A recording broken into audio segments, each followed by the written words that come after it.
अस्सलामुअलैकुम my dear viewers, कैसे हैं आप। आज इस वीडियो में किचन की कुछ टिप्स दूंगी जिससे आप किचन कैबिनेट्स को, टाइल्स को कैसे जल्दी से आसानी से साफ़ कर सकते हैं बेहद फरमाइश पे। ये छोटा सा सोल्यूशन लेके आ रही हूँ, इससे आप मिनटों में किचन की सफाई कर लेंगे और मुश्किल भी दरपेश नहीं आएगी। तो चलें जी, शुरू करते हैं। ये देख लें कि मेरे किचन की टाइल्स गंदी कितनी हो रही हैं और साथ ही इनके ऊपर चिकनाई बहुत जमी हुई है। शुरू करते हैं। बिस्मिल्लाहिर्रहमानिर्रहीम। एक बाउल ले लिया, उसमें मैं मीठा सोडा डाल रही हूँ। ये भर भर के मैंने 4 टीस्पून लिए हैं। 4 टीस्पून मीठा सोडा।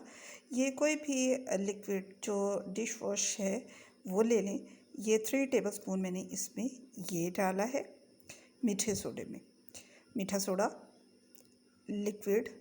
और ये पूरा एक लीमू इसमें मैं ऐड करूँगी और लीमू सारा इसमें निचोड़ लूँगी।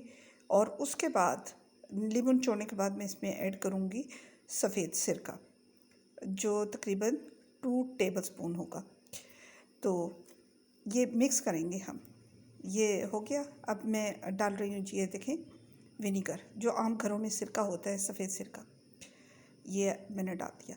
और ये स्पॉन्ज है किचन का, ये देख लें, एक तरफ से जो ज़रा खुरदरा होता है, इसको मैंने इसी से इस लिक्विड को किया है मिक्स और अब टाइल्स पे लगा रही हूँ। ये देखें, हल्के हाथ से पहले इसके ऊपर आप लगा दें सारी टाइल्स पे, जहाँ जहाँ आपने जो एरिया चिकनाई से पाक करना है। ये चिकनाई के लिए बेहद मुफीद सलूशन है, यूँ समझें ये किचन क्वीन है। और ये देखें, ये मैं लगा रही हूँ। अब इसी तरह से मैं सारी टाइल्स के ऊपर लगा दूँगी और फिर मैं इसी से किचन कैबिनेट भी साफ़ करूँगी और चूल्हे को भी साफ़ करूँगी। जब ये लगा लूँगी सारी टाइल्स पे, उसके बाद फिर मैं आपको बताती हूँ कि इसको मैंने छोड़ देना है। तकरीबन 10 मिनट के लिए आप इसको लगा के छोड़ दें, ठीक है।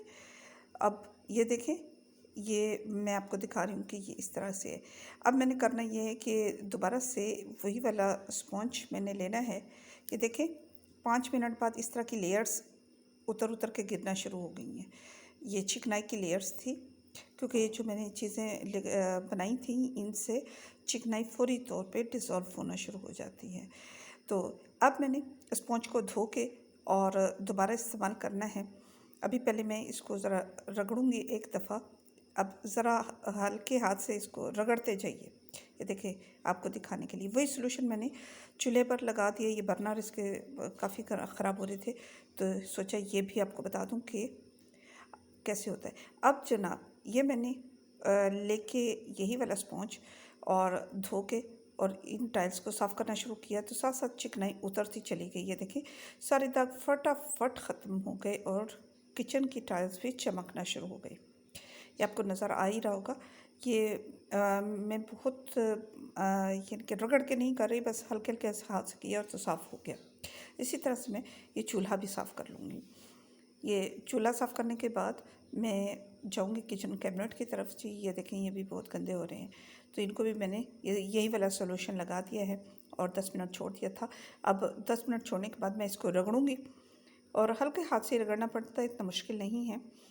तो और वो ग्रीन वाली जो साइड होती है स्पॉन्ज की, उससे आपने इसको रगड़ना है। तो कोई स्टील वूल की ज़रूरत नहीं, किसी और चीज़ की या परेशान होने की। कुछ लोगों ने कहा कि हम मिट्टी के तेल से साफ़ करें, काफ़ी लोग परेशान थे। ये देखें, ये मैंने साफ़ किया और ये आधा हिस्सा जो साफ़ नहीं किया वो आपको दिखा रही हूँ कि ये कैसा, इन दोनों में डिफरेंस कितना है। तो ये रही मेरे किचन की टाइल्स जो मैं साफ़ कर चुकी। तकरीबन मुझे 20 मिनट लगे सारे किचन को साफ़ सुथरा करने में। ये किचन की टाइल्स हो गई, ये कैबिनेट्स जो बने हुए थे, ये देखें माशाल्लाह से कितने साफ़ सुथरे और ख़ूबसूरत हो गए। बिल्कुल लग ही नहीं रहा कि इतनी मैल की तहें जमी हुई थी। कैसी लगी ये रेसिपी मुझे ज़रूर बताइएगा। अगर अच्छी लगे तो मेरे चैनल को लाइक और सब्सक्राइब करना ना भूलिएगा। इजाज़त दीजिए, अल्लाह हाफ़िज़।